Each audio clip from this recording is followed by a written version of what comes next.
Άγιος Νικόλαος στην Άουσα, το πιο φημισμένο μέρος εδώ στην Άουσα. Πάμε να το δούμε.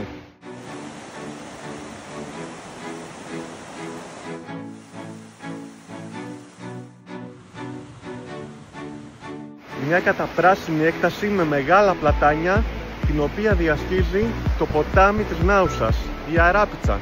Πραγματικά σε αυτό το πάρκο θα βρεις αρκετά μονοπάτια να περπατήσεις, να χαθείς μέσα σε αυτά. Παιδική χαρά, πολλά παγκάκια για να καθίσεις, όπως αυτά εδώ. Και επίσης θα βρείτε μια τεχνητή λίμνη, την οποία θα πάμε να δούμε, με πάπιες που μπορείς κιόλας κάποιες περιόδους νομίζω να ψαρέψεις.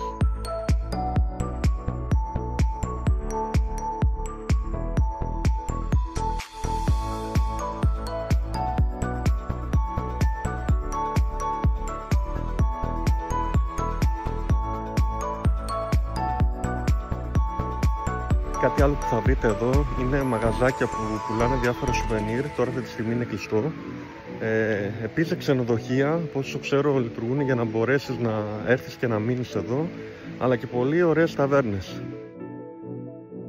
Για γράψτε μου στα σχόλια, έχεις έρθει εσύ σε αυτό το πανέμορφο μέρος? Κι αν ναι, τι σου άρεσε περισσότερο? Μην ξεχάσεις να κάνεις ένα follow και μια αποθήκευση στο βίντεο για να θυμάσαι τον προορισμό και να έρθεις να απολαύσεις και εσύ αυτή την πανέμορφη τοποθεσία.